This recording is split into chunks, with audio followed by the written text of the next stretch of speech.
bienvenue. Aujourd'hui, on se penche sur une page produit bien précise. Amazon.fr pour la machine à café Philips Senseo Original Plus, la CSA 21060. On a pas mal d'infos, la fiche technique, les arguments marketing, le prix de neuf, occasion aussi, les retours et surtout plus de 11 000 avis clients. L'idée, c'est de voir ce qui ressort de tout ça. Exactement. On va décortiquer un peu ce que Philips nous raconte et puis voir si ça colle avec ce que les gens en disent vraiment. Qu'est-ce que cette page nous apprend sur la machine et sur comment elle la vend en ligne? Allez, on y va. Alors, Philips met en avant quoi? D'abord, le choix de l'intensité. Café long, doux ou alors court et serré. Mhm. Et puis deux technologies avec des noms un peu marketing, on va dire, Coffee Boost et Crema Plus. Oui, alors Coffee Boost, c'est avec 45 bus d'eau. L'idée, c'est de mieux arroser la dosette pour plus de goût, un goût plus intense. D'accord. Et Crema Plus, bon, ça c'est pour avoir une crème un peu plus fine, plus sympa visuellement. Ça répond à une attente d'améliorer ce type de café. Oui, on cherche toujours le petit plus. Il y a aussi l'argument écolo, 28% de plastique recyclé, enfin pour certaines pièces passées en contact avec la nourriture. C'est ça, c'est un argument qui plaît même si c'est partiel. Et bien sûr, les classiques, la rapidité, 1 ou 2 tasses en moins d'1 minute, ça c'est toujours le point fort, et un design dit moderne, finition mat. C'est vrai que la rapidité et la simplicité, ça reste le cœur de Senseo depuis le début, non? Tout à fait, c'est leur ADN.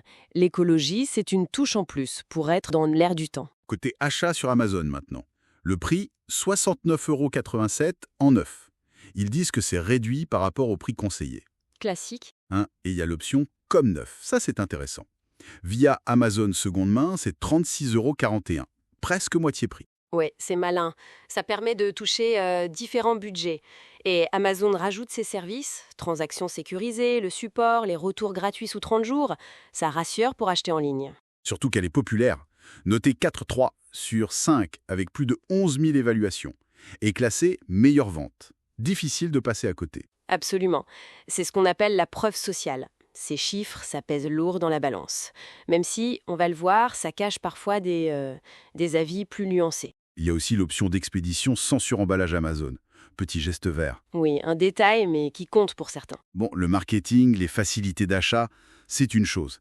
Mais alors, justement, ces milliers d'utilisateurs, qu'est-ce qu'ils en disent vraiment, au final? Et c'est là que ça devient plus intéressant ou plus complexe, disons. Globalement, ce qui revient souvent en positif, c'est la facilité. Facile à utiliser, rapide, ça revient tout le temps. Le design plaît aussi, elle est jolie, peu encombrante. Ok, ça colle avec l'image de la marque? Oui, la qualité perçue au déballage semble bonne, pour beaucoup. On lit souvent « très bonne machine, bon café ». Mais j'imagine qu'il y a un mais, avec autant d'avis. Oui, il y a un mais, et il est important. Un point noir qui ressort, c'est la fiabilité. Et plus spécifiquement, des problèmes de fuite. Ah oui, Plusieurs commentaires mentionnent une machine qui fuit. Ça, pour une cafetière, c'est quand même assez problématique. c'est vrai, hein. C'est assez étonnant vu la note globale de 4,3. Comment on explique ça? Peut-être que les très nombreux avis positifs diluent un peu ces critiques, ou le prix qui reste accessible. C'est une bonne question.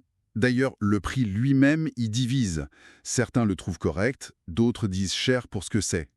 Ça suggère peut-être des attentes déçues sur la durée de vie ou même sur la qualité du café que quelques-uns trouvent juste moyen. Donc pas un consensus parfait sur le rapport qualité-prix. Non, pas vraiment. Et puis, l'effet de masse des avis positifs joue, c'est sûr. Ça peut masquer des problèmes réels pour une partie des acheteurs. On voit aussi dans les commentaires des petits soucis pour les acheteurs hors de France.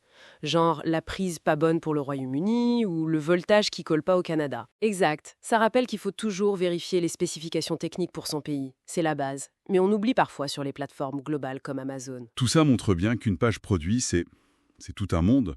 Entre les promesses, les aspects pratiques de l'achat et puis les expériences réelles des gens, qui sont parfois contradictoires. C'est ça, il faut savoir lire entre les lignes. Bon, alors si on essaie de résumer, cette Senseo Original Plus, elle apparaît comme une machine très populaire, simple d'utilisation, rapide, elle offre des options pour ajuster son café et elle a cette petite touche écolo. Voilà. Et l'acheter sur Amazon semble facile et sécurisé. Mais, attention, les retours clients signalent quand même un risque potentiel sur la fiabilité, notamment ces histoires de fuite.